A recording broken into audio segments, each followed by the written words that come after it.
अक्सर हम ऐसी स्थिति का सामना करते हैं जहां हमें प्रतीक्षा करें या करवाई जाए, या तो हम वहां पर प्रतीक्षा करें या प्रतीक्षा करवाई जाए। इन दो विकल्पों में से किसी एक को चुनना होता है। आमतौर पर यह निर्णय किसी आपात स्थिति या किसी अत्यावश्यक कारण से लिया जाता है। कार्रवाई का तरीका स्थिति की तात्कालिकता के अनुसार होता है। हम किसी वस्तु के लिए प्रतीक्षा करने का विकल्प चुन सकते हैं या हम तुरंत कार्रवाई करना चुन सकते हैं। यह हमारे ऊपर है कि हम या तो तुरंत ही कोई कार्य करना चाहेंगे या थोड़ा-सा धैर्य रख सकते हैं, प्रतीक्षा कर सकते हैं। हमारे अंतिम निर्णय के बावजूद हम पर अक्सर किसी न किसी तरह का निर्णय लेने का दबाव होता है। निर्णय लेने में जल्दबाजी के कारण हमारे संतुष्टि का स्तर प्रभावित होता है। यह भावना हमें वर्तमान में रहने से रोकती है। यह हमें स्वाभाविक गति से घटित होने वाली घटनाओं को देखने में बाधा डालती है। सबसे महत्वपूर्ण बात यह है कि इससे वातावरण के साथ हमारे संबंध बाधित होते हैं। धैर्य एक अवस्था है। यह एक ऐसी मानसिक स्थिति है जिसमें जीवन को अपनी शर्तों पर स्वीकार करने और हर क्षण में पूरे उत्साह के साथ मौजूद रहने पर में सक्षम बनाती है। धैर्यवान व्यक्ति वे होते हैं जो जीवन को स्वाभाविक रूप से अनुभव करते हैं। वे हर हाल का आनंद लेते हैं, मतलब वह हर हाल में आनंदित रहते हैं, ऐसा कहा जा सकता है। साथ ही परिणामों की उनको चिंता नहीं रहती कि इसका परिणाम क्या निकलेगा, उसको उनकी चिंता नहीं रहती, हमेशा वो आनंद में ही रहते हैं।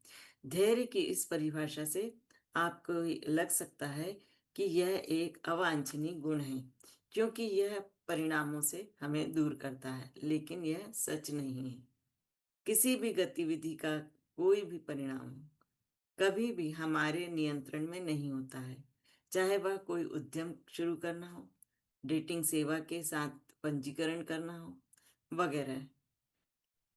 ऐसा कहा जाता है कि हम अपनी ऊर्जा को नियंत्रित करके इस प्रक्रिया पर नियंत्रण पा सकते हैं। जब हमारे विचार और भावनाएं सकारात्मक रहती हैं, तो हम सकारात्मकता का उत्सर्जन करते हैं और दूसरों को अपने ऊर्जा क्षेत्र में आकर्षित करते हैं। बदले में दूसरे लोग हमें प्रेम का संचार करते हैं और हमारी दुनिया को समृद्ध करते हैं। जैसा कि ऊपर कहा गया है, भले ही परिणाम अवांछनीय हो, हम संतुष्ट होंगे क्योंकि हम इससे अलग हो गए थे। हालांकि सकारात्मक ऊर्जा के प्रवाह को बनाए रखने के लिए आरंभ कर्ता यानी स्वयं को हर क्षण में पूरी तरह से मौजूद होना चाहिए। इस स्थिति को प्राप्त करने के लिए हमें समय को बिताने की जगह उसका आनंद लेने को अधिक महत्व देना चाहिए। मतलब कहीं हमको धैर्य रखना है, कहीं किसी चीज का हम इंतजार कर रहे हैं, तो उस समय हमें आनंद में रहना चाहिए, अधीर नहीं होना चाहिए। इससे यह सुनिश्चित होगा कि हमारी ऊर्जा का अधिक उत्पादक रूप से उपयोग किया जा रहा है और परिणाम अधिक समृद्ध हो। इसलिए बहुत संभावना है कि एक धैर्यवान व्यक्ति को किसी अधीर व्यक्ति की तुलना में अधिक अनुकूल परिणाम प्राप्त होते हैं। धैर्य का मतलब जरूरी नहीं कि लंबे समय तक प्रतीक्षा करनी ही पड़े, क्योंकि धैर्य जीवन को स्वीकार करने और उसका आनंद लेने की मानसिकता है। इसलिए धैर्यवान व्यक्ति तब तक कोई काम नहीं करेगा जब तक कि वह किसी कार्य की प्रत्येक बारीकियों और विवरण को देख परख ना ले। यह काम तुरंत हो सकता है या इसमें अधिक समय भी लग सकता है। धैर्यवान व्यक्ति कार्य करने के लिए लगने वाले समय की परवाह किए बिना प्रक्रिया के हर पल को बहुत गहराई से जीता है। ऐसे लोगों में अपने आसपास के लोगों की ऊर्जा से इतने अभ्यस्त होते हैं कि वे लगातार उन्हें ऊर्जा प्रदान करते रहते हैं और अपने परिवेश को और अधिक सकारात्मक बनाते रहते हैं। इसीलिए वे आपको सबको आकर्षित करते हैं। इसके विपरीत अधीर व्यक्तियों का ध्यान कार्य के परिणाम पर अधिक केंद्रित होता है कि किसी भी तरह करके जल्दी से हमारा काम हो जाए। वे इस काम को हर हाल में पूरा करने की जरूरत से प्रेरित होते हैं और कार्य प्रक्रिया को परिणाम तक पहुंचने के साधन के रूप में देखते हैं। एक ऐसी प्रक्रिया जिसे वे संभव हो तो छोड़ भी सकते हैं। नतीजा ये होता है कि वे हर पल का आनंद लेना तो दूर की बात है, अपने कार्यों के विवरण को लेकर भी अधिक चिंतित नहीं रहते। क्या वे अपने आसपास के वातावरण को उतने ही प्रभावी ढंग से सक्रिय कर सकते हैं, जितना कि धैर्यवान व्यक्ति कर सकता है? जाहिर है, नहीं। धैर्य एक सद्गुण के रूप में समाज का ध्रुवीकरण करता है।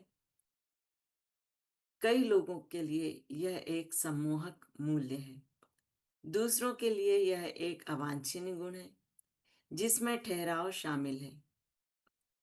परस्पर विरोधी विचार इस धारणा से उत्पन्न होते हैं कि धैर्य एक आंतरिक गुण है जो कार्य करने के लिए प्रेरित करता है।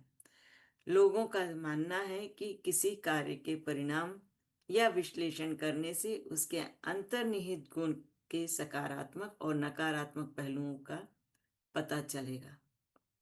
इस आधार पर अक्सर ऐसा लगता है कि धैर्यवान लोग काम करने में बहुत समय लेते हैं और अधीर लोगों की तुलना में उन्हें काम कम परिणाम प्राप्त होते हैं।